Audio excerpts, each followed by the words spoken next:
tubaye ikaze bakunze ba Musinga TV so and Brand Rwanda TV nkuko bisanzwe turagarutse. Twagarutse. Umeze mute tuje kubaho ukuri guhera itarike kugeza indi tarike tutazi. Tugomba gukora abanyarwanda. Non stop.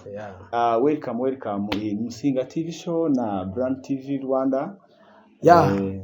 Urakaza neza reka tubahe ikaze cyane. Mwebwe mudukurikiye kuri YouTube channel zitandukanye, urugero nka Musinga TV show ndetse na Brand Rwanda TV. Duherukana muri campaign. Duherukana muri campaign, ariko ubu ngubu muri campaign ibintu byagenze neza. Imba hari ikintu cyaryoshye muri Rwanda. Campaign. Campaign yo nanjye nzayikumbura. Uzayikumbura. Ira campaign ngomba kuyikumbura. Manda baze bayihutisha twongere dutore twe. Bayigira umwaka umwe. Bayigira nk'imyaka nka vena aho. Bura twari gutora rimwe rega. Tugatorera rimwe. Nkajya amahirwe nagize umukandida yaramamazaga yaratsinze. Nta campaign unasibye mu imva yo namamazaga yaratsinzwe. Basanga wone wanamamazaga nanjye yaratsinze. Urumva ko zatwibuke narahira. Agakarura kajya kubira se. Ejo bundi. Ariko umusaza yaratwibutsa ahubwo sinzi niba namwe mwarabyara bagezeho mu midugudu ari ukuntu abantu biherereye bafata akantu. Biriya buri mudugudu wagiye ubipanga. Haryo uba muyihesibo. Undi munyesibo. Nimba uri munyesibo rero ubwo uzi uko byagenze. Byatugezeho ubwo byakugezeho. Ariko azanatwibuke by the way. Azatwibuke ejo bundi umudiho twabyinye ntuzawo ubusa. Umudiho umusaza yaratwibutse kandi burya ikintu gikora gikunze ni mu bikorwa tugenda tunabibona. Nimba agaciro urubyiruko nkatwe ibikorwa remezo hari nayindi gisho tumutegereje wenda cye nta kindi ubundi bingibi babyarabaye. Niyo mpamvu natwe tuba tugomba reka twanzike hanyuma dutangire tugiye kujya tubaho ukuri tubahe amakuru agezweho buri munsi. Uyu munsi rero ibiri gutereninga hari ibishyashya mutazi sibyo? Niyo mpamvu tuba turi hano rero. Hari ibintu bishasha batazi niyo mpamvu twaje kubaho ukuri. Ndagira ngo twanzike tugende. Reka twanzike ubu turi mu mujyi wa Kigali, ariko reka mbere na mbere dusuza abantu badukurikiye kuri kamera abari mu mujyi wa Kigali, by'umwihariko abantu bari mu karere ka Kicukiro. Reka mbanze mbatashi ndetse basuhuze. Nitwa Kwizo n'umwami Musinga. Nawe turi kumwe nkuko bisanzwe. Kuri imihanda ari kuvugwa ibintu byinshi bigiye bitandukanye, ariko mbere na mbere nyemerera duhere ku cyorezo ubushita. Umva maniga covid yaraje iradusiga, ariko iki ngiki cyo nakasamutwe. Ubu ngubu rero ubushita, amakuru mfite yizeye nuko inzego zishinzwe ubuzima zasabye abanyarwanda kudakuka umutima, kuko ngo u Rwanda rwashyizeho uburyo n'ingamba byo gukumira icyorezo cy'ubushita bw'inkende. Mu Rwanda nk'uko bisanzwe duhora twiteguye buri kimwe cyose, haba mu mutekano haba mu kurwanya ibiza nk'ibi. Rwose Minisitiri w'Ubuzima nabonye hari icyo Minisiteri y'Ubuzima yatangaje ku ngamba zo gukumira. Urabona iriya ndwara iri kuva hano mu baturanyi muri Kongo, nubwo yatwatatse ariko twe turi standby. Abanyarwanda muhumure, leta yacu abanyarwanda muhumure. Nubwo mu karere ka Bugesera ku munsi w'ejo abantu bagera kuri 2 rwose bagaragaye ndetse baburwaye, ari mu gihe kiri gukekwaho abandi barenga 16 mu karere ka Bugesera. Cyane rwose bako ubushita bwo ni ibindi bibazo. Nabonye ari mbi, nabonye ukuntu barwara bapfumagurika bagira gute. Abanyarwanda twirinde nkuko bisanzwe. Nimba twarabashiye kurwana na covid, ubushita bwatunaniye. Tukaraba intoki, twirinde gukora nawo, twirinde kwegerana, tutangira amakuru kugiye gusiramo akametero. Ariko buri icyambere arokize no gutangira amakuru ku gihe. No gutangira amakuru ku gihe. Nyaboneka dukomeze twirinde iki cyorezo ubushita. Nanakwibutsa ko hariya mu gihugu cy'abaturanyi muri Kongo abantu barenga 600 bamaze gupfa. Abantu barenga 600 bamaze gupfa. Ibi rero iyo umunyarwanda byumvisha noneho urabona twe tuyegereye Kongo, nk'abantu bari Rubavu nibo babikubwira neza, cyangwa abantu bari iyo za Rusizi bavuga ati mana yanjye ubu ngubu birakaze. Abantu 600 rero bamaze gupfa. mu Rwanda rero twe turacyari gushima Imana nta n'umwe wari wapfa, abarwayi barahari ariko nta nubwo binakaze cyane, ntabwo bikaze cyane. Abarwayi bari Bugesera hari n'abandi bari gukekwa, ariko abo bapimye bagasanga uburwayi ni bangahe? Batatu, bamaze kuba batatu. Ni byinshi biri kuvugwa rero, twaduhereye ku bushita dusaba n'abanyarwanda dukomeze twirinde, dore buno bushita nubwo byoroshye ariko wanabyoroheje nawe byagukoraho. Nta bintu byo kuregeza, wanabyohereje nawe byagukoraho. Bibaye ngombwa badukubita no mu rugo, badukubita nko mu rugo. Umusaza avuga ngo kwa mbere niguma mu rugo, kwa kabiri guma mu rugo. Mani birana nibirenze biraguma mu rugo yo nta nibirenze. Si ukwirinda aho kugira ngo ubuzima bw'abanyarwanda bwangirike. Naguma mu rugo yaza. Cyangwa yaza. Leta y'u Rwanda ikatugenera. Natondaga n'agafuka barangiye gufata ibigori ikongera ikatugenera. Reka twigire ku yindi saga rero, muri saga zikomeje kugaragara kuri iyi mihanda. Tujye muri entertainment. Muri show busy. Reka ariko se uruzi ko insengero bazifunze se? Koko bambi. Utubari ntabwo dufunze. Insengero zirafunze ariko utubari turafunga. Amaze gufunga insengero zira bihumbi. Hari umumama nimba ari umuraGB numvise avuga ngo insengero, ariko na nyakubahwa perezida wacu yarabivuze, insengero ziraruta amashuri. By'umwihariko mu insengero ngo ziri mu mujyi wa Kigali. Ziri mu mujyi wa Kigali zo ni za Pastor Claude nazo ariko tuni bararufunga. Ni ibyumba by'amasengesho. Unyibukije uvuze iby'insengero ni gukora mutipe nimba ari Claude. Pastor Claude. Reka tumureke. Insengero zirafunze bavandimwe. Insengero zirafunze ibisabwa. Hari ibyo bari gusaba, numvise byateje ikibazo hano hanze, ngo kuba zifite ubuso bungana gute, kuba zifite birano bisaku bituma birinda amajwi kubasakuriza abaturage, ibyo ni sawa. Kuba abapasiteri cyangwa abayobozi b'amasengero baba barize amashuri ya teolojiya, ariko kanuna ko leta buri yagatekerejeho tuzagira abantu baza kuyobya abanyarwanda bakabacengezamo mu bindi. Agomba kuba yarize teolojiya, afite za bachelors cyangwa afite impamyabushobozi bamenye basaba sinzi uko imeze. Ariko abantu bize teolojiya buriya barabizi, baratubwira muri comment. Insengero zirafunze.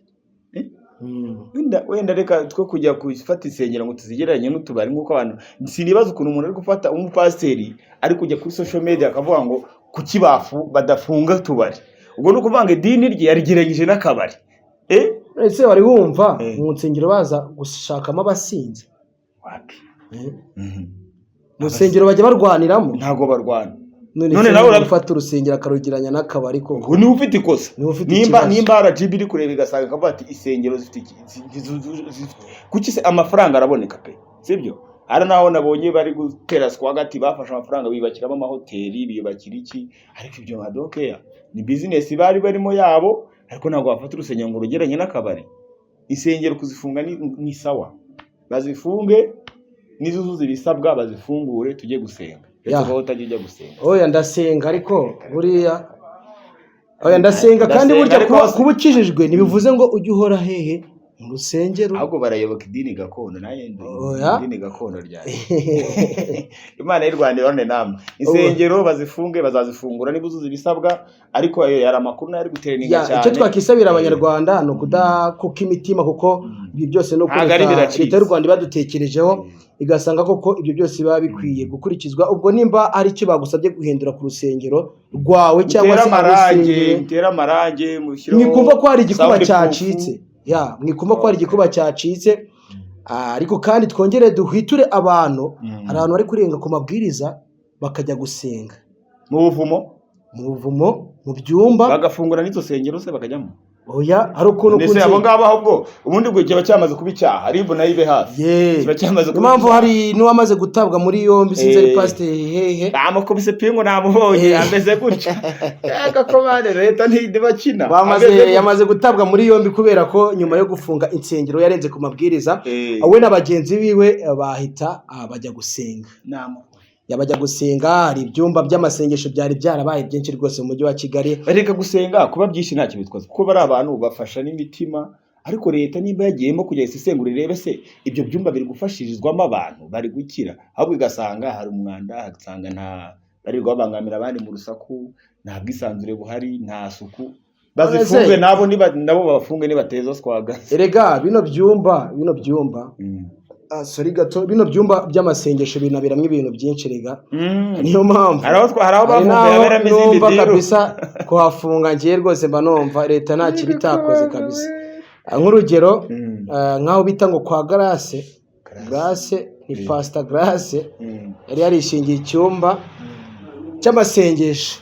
Icyo cyumba ariko ngo ibintu byaberagamo byarakasa mutwe ngo bajyana ngo nyashirwe ari ibiboro ngo mana we ngo nasengeye ikibuno none ngo cyaraje icya 10 cy'amataye niho yetereme ngiye ngo ibyo byose niho byaturutse icya 10 cy'amataye ngo nasengeye ikibuno ngo none kubyina bisigaye binanira ngo ariko ngo hari igihe ngo twabayeho tudafite ikibuno hari igihe twabayeho tudafite ikibuno urumva ko ababaye ikibuno kandi uwo ni pastor ibyo bintu nabyo babijyemo urumva rero ni ikibazo dore ko hari no kuvuga amakuru yuko Grace yari yatwaye ngo umugabo w'abandi ndetse njya ninjira mu bintu by'ibyumba cyane andi makuru akomeje kuvugwa nuko hari mu byumba byinshi cyane buriya ngo haberamo ikintu bita ikimansuro mu buryo bw'ibanga niyo mpamvu muri boîte twababuze hari ahantu ngo habera ni ikimansuro cy'igikristo ariko utazajya wumva ngo biriya bintu byo kubyina bakubita ikibuno hejuru ukagira ngo hari umumama aragenda agakubita ikibuno hejuru yamara kubita ikibuno hejuru hari umugabo nawe waje akaba ari kumureba ibuna kabisamira hari n'umusore waje nawe ari kumureba ukanya gato amateraniro yasozwa bakiherera bagatangira kuganira wagwane kako urumva rero urumva nukuvuga ngo nimba umuntu ashobora kuvuga ati sinjya kubyinira mu kabari kubera impamvu wenda batambona ngo ni umukristo nduwo muri etoro sinjya kuvuga itoro iryo ari ryo urumva ariko gasanga agiye aho ngaho niho abikoreye ubwo niho byimukiye urumva rero ubusambanyi ko buri mu byumba by'amasengesho bwafashe indi ntera ku buryo hari n'abatinyuka bakavuga ngo ikimansuro gusunda bibera mu byumba by'amasengesho naho bitaniye n'ibibera hehe mu kabari. Ibyo nibyo mu kabari rega buri umusinzi arirekura hariya mu kabari n'abakristo babamo gusa urumva rero ni ikindi kibazo kabisa insengero zo bazifunga ahubwo bazidadire bashyiraho n'amashanyarazi ariko uramupase nawe niyongera gufungura oya batumva tuvuga ngo bazidadire twe ntabwo turabanza bisengera natwe kandi dusenga ni buzuza ibisabwa zizafungura ako none RGB buriya nayo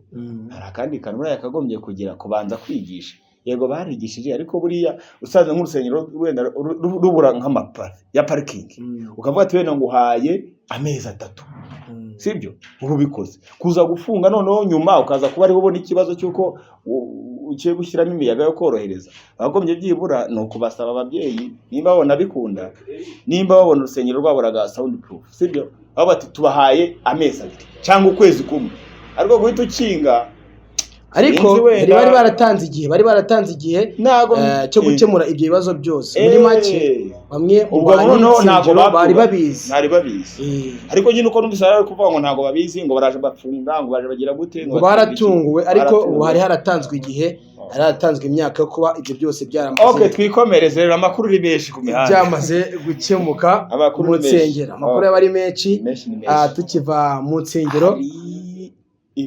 tujye muri showbiz twigere muri turacyari muri showbiz nubwo twaturi mu nsengero reka tunyarukire n'undi kubiri kuvugwa kwitwa Yago ndetse n'undi witwa Irene Murinda habi ibintu bigeze kure hashima amatiko ari abatike barapfiki ko bakora akazi kamwe bakoze ibi bakareka ibintu byo kugira sinzi wavuze ngo buri munsi bamwiriye cyane undi ngo aramututse ngo ni iki sinzi wavuze ngo umuhonnyi yangu undi umuhonnyi ngo n'umuryi hafa ntombaze niba baretse kwangana ko mwese muri kuryana yes witwa Yago nyuma y'ibyamubayeho nyuma y'igihe amaze imiti bamwe bavuga ko yiriza mugani wanyu vuba hangana nibwo we na Papa Cyangwe bakoranye ikiganiro ariko nyuma yo gukotinga ku bya Papa Cyangwe ariko ubwiza ukuri witwa Rocky uwitwa Yago nibwo yaje gutandukira noneho ahita nawe aboneraho gutanga ikinyarwanda ziramvugo nuraga ari nziza Yago afite amakosa yagafite amakosa umuntu kuriya buriya ariko bishobora kuzavamo n'ibyaha amaherezo bashobora ngo bari kutwika ariko bikazavamo n'ibyaha ni icyaha kuba wabwira umuntu ufite ubumuga ukamubwira ngo uri ikimuga ntabwo byemewe kuba wabwira umuntu oya ni ukuvuga ngo ari umuntu bajye bamenya n'imvugo bakwiye gukoresha bavuga umuntu ufite ubumuga ntabwo bavuga umuntu ubana n'ubumuga wapi bavuga ikimonjori ntibanavuga umuntu ubana n'ubumuga bavuga umuntu abana n'icyo akunda iyo uvuze ngo ubana n'ubumuga uba warabana n'icyo ukunda ahubwo aba afite ubumuga rero kujya kuri social media ugatuka umuntu nka kuriya bagukurikirane nubwo uri gutuka mugenzi wawe nubwo nawe ufite ibibazo ngo uri kwiriza ngo iki oya yago kurira birumvikana ariko amenya amagambo akoresha ntagarira amenya amagambo akoresha muri ibyo by'umujinya byiwe amenye amagambo akwiye gukoresha kuba yafata umuntu akamwita ikimuga iryo jambo rwose turaje tujye tubasesengura iryo jambo bamutukana iryo jambo ntabwo ewana sha nanjye nagukurikirana kabisa bigeze kurera hagati ya Yago ndetse na Irene bari gupfa ibigendanye n'amacano nk'ibisanzwe ngo umwe yamutwaye abatumirwa ribuka cyane yo kwa Vesina na Dorcas none Yago bamwibye cyane inshuro zingahe ni nyinshi yaretse kurangara se cyangwa akajya kwiga uko cyano zikorwa akajya yirirwa reka kwirirwa bivuga ngo bamwibye cyane yirirwa ari abana batipe baba bamaze igihe bafite ibintu bapfa nubwo akenshi mubona abantu kuri kamera ariko ntimumenye ibintu bibera hanze ya kamera bamaze igihe bafite ibyo bapfa hagati ya Yago ndetse na Irene mu byo bapfa rero harimo nuko uwitwa Murindahabi yamutwaye abatumirwa bamwe mu batumirwa bajyaga kwa Yago ngo yababujije kongera gusubirayo buriya ngo Irene yagukoresha arakubwira ngo iyo abonye nyine ewan byawe ari fresh arakubwira ngo sinshaka ko hari undi muntu uzongera guha ikiganiro yashatse abandi Yago ariko yanashaka abandi nyine aho kujya gutukana yashatse abandi ndetse kuba umuntu atanga ikiganiro ni ngombwa ndi Kampala ubundi se ni gute Irene yabuza abantu ngo ntimuzajye kwa Yago bitewe se rega umufungo nawe urakorere umufungo nawe nimba afite umufungo none se uno kuvuga ngo ubu se ntago ku isimbi bakora ku isimbi barakora ubeje nawe baraza bavuga ngo nimbaga bavuga ngo bazana abantu barire ngo nibyo imutunze nabo bazaza nawe na Yago nawe nashaka abandi yo kwiri bavuga yitabaza ngo uruzi ko nawe umuntu ukorera ku isimbi burango sabe kwa sabe naho umuntu hakorera nahandi abayemereye kuri umuntu wagiye kurira amaherezo tuzaya ni muri ruhura umutima gabe bya Austin tuzajya kujya urumva rero ni itsazi muri imihanda ya Irene na igeze kure gusa umuntu witwa Irene nta kintu atangaza uriya papa n'incakura ntago ari incakura abayiturije mwe mukavuga no bucakura ntago ari ubucakura bro ntago ari ubucakura none se we avuga iki se hari umuntu afite proof yuko yamuje kujya gutanga ibiganiro ngo abo bana wabyaye ngo ndaje nanjye nzaberekana ese ikibazo nuko umuntu yabyaye none se kubyara bitwaye cyangwa ikibazo nuko umuntu yabatabyaye ubuse Yago we n'umwerera natwe tujye kuberekana oya Yago arabafite birazwi arabafite benshi no mu ntara ariko uwitwa Irene Yago ngo mu kumushyira hanze abo bana ngo ndaje nanjye nzakwereke kandi ahubwo si wese ntabyara n'ingumba iyo byara bari neza arabafite benshi reka twikomere twitwerene rero abayicecekeye abayiturije yakakagenda kibaraguza ariko Yago burangiye we nta niri biryange nawe ariko nawe ajya agabanya iki gabanya amarira cyangwa uzajye ku isimbi urire isimbi niho kwasaba uzagenda guha ikiganiro urire sinzi ndumva banavuga isimbi azajye kurira ku isimbi ntago byakunda niko bimera ari ngira ngo umuntu yihangunde okay sawa twagarero twagarutse element afitanye beef Kevin Kade hamwe na boss we Coach Gael Esizo Bruce Melody The Ben yaje gute rero aba bahanzi bari bafitanye indirimbo bagiye gukoresha indirimbo Element ajya muri karase ndabeshye ubundi dore ibintu ahantu biri guturuka nicare tubaho kuri witwa Element ni umuproducer wa mbere mu Rwanda muri 155 n'uwa mbere mu Rwanda ari kwa Coach Gael we ntago nzi ibyo bye ba mbere n'abanyuma noneho uyu ni umuproducer nyine nawe urabyumva no gukora imiziki ariko akaba yari afitanye amasezerano na boss we kubigendanye no gukora imiziki apana kuririmba no gukora apana noneho mu gihe uwitwa The Ben na Kevin Kade bari bafitanye indirimbo yitwa Sikosa igiye no gusohoka uwitwa Element yagombaga kuyibakorera je nanjye naje gusesenguraho gatoya bashobora kuba bashaka kwitwika ino ndirimbo niratwaga ntari no kuyitwikira reka uzabureba tuzababwirana wapi nagaruko gusa turi kuyamamaza itarasohoka kusubire baratwishyura ubu ariko nagaruko yitwikira Sikosa iraje mu kaje ikintu bapfuye rero uwitwa Element nyuma yuko riwe wari kuzakora iyi ndirimbo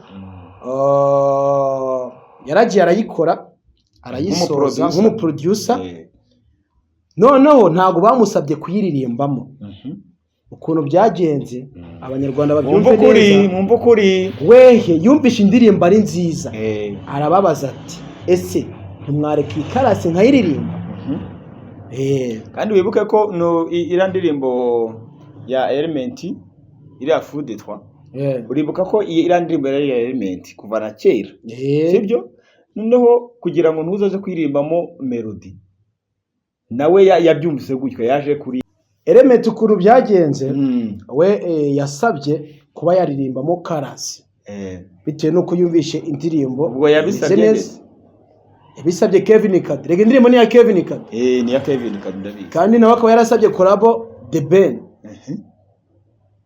Element akaba ari uyikora iyo ndirimbo ni Element ayikora nka producer bamusaba we asaba ko yaririmbamo rega abantu ntabwo babisobanukiye niwe wisabiye ko ajya kuririmbamo karasi kwaririmba karasi barabimwemerera cyane biranarangira indirimbo bajya kwishutingira muri Uganda yarashutirwa indirimbo iranarangira amashusho na karasi irimo na coming soon irasohoka noneho hano ikibazo cyaturutse rero reka muri 155 kwa Coach Gaël bamenye ko uwitwa Element yaririmbye mwirandirimbo babibonye nyine kuri affiche iriho Kevin Kade Element ndetse na The Ben kandi Coach Gaël ni umuntu witwa The Ben bafitanye beef kacera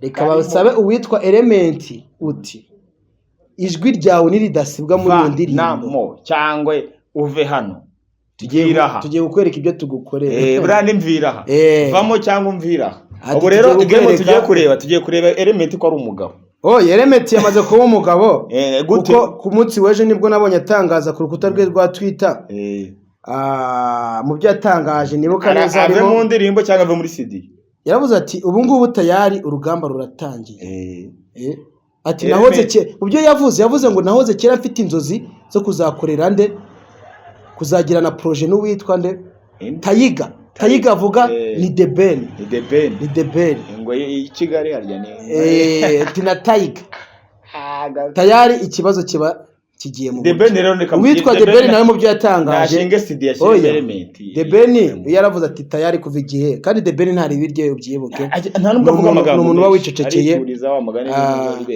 The Ben ukuntu byagenze nawe mu byo yatangaje yaravuze ngo tayari ubu ngubu twitegure urugamba rushya urugamba rushya muri make noneho witwa The Ben yiteguye kugira uti yiteguye kurwana iyi ndirimbo ariko iraca impaka irasiga Element ukuntu byagenze we yasabye kuba yaririmbamo karasi bitewe nuko yumvishe indirimbo ubwo yabisabye Kevin Kade rega indirimbo ni ya Kevin Kade ni ya Kevin Kade ndabizi kandi nawe akaba yarasabye collabo The Ben Element akaba ari uyikora iyo ndirimbo ni Element ayikora nka producer bamusaba asaba ko yaririmbamo rega abantu ntabwo babisobanukiye niwe wisabiye ko ajya kuririmbamo karasi kwaririmba karasi barabimwemerera cyane biranarangira indirimbo bajya kwishutingira muri Uganda yarashutirwa indirimbo iranarangira amashusho na karasi irimo na coming soon irasohoka noneho hano ikibazo cyaturutse rero reka muri 155 kwa Coach Gaël bamenye ko uwitwa Element yaririmbye mwirandirimbo babibonye nyine kuri affiche iriho Kevin Kade Element ndetse na The Ben kandi Coach Gael ni umuntu witwa The Ben bafitanye beef kacera reka basabe uwitwa Element uti ijwi ryawe niridasibwa muri iyo ndirimbo cyangwa uve hano tugiye gukwereka ibyo tugukorera burane mviraha vamo cyangwa umviraha ubu rero igemo tugiye kureba Element ko ari umugabo Element yamaze kuba umugabo kuko ku munsi weje nibwo nabonye atangaza ku rukuta rwe rwa Twitter mu byo yatangaje nibuka neza ave mu ndirimbo cyangwa ave muri CD yaravuze ati ubu ngubu tayari urugamba ruratangiye ati nahoze mu byo yavuze ngo nahoze kera mfite inzozi zo kuzakorera nde kuzagira na projet n'uwitwa nde Tayiga avuga ni The Ben ngo i Kigali harya ni tina Tayiga tayari ikibazo kiba kigiye mu witwa The Ben nawe mu byo yatangaje nashinge CD yashyize Element The Ben yaravuze ati tayari kuva igihe kandi The Ben ntari biryo byibuke nta nubwo avuga amagambo umuntu wawicecekeye The Ben ukuntu byagenze nawe mu byo yatangaje yaravuze ngo tayari ubu ngubu twitegure urugamba rushya urugamba rushya muri make noneho witwa The Ben yiteguye kugira uti yiteguye kurwana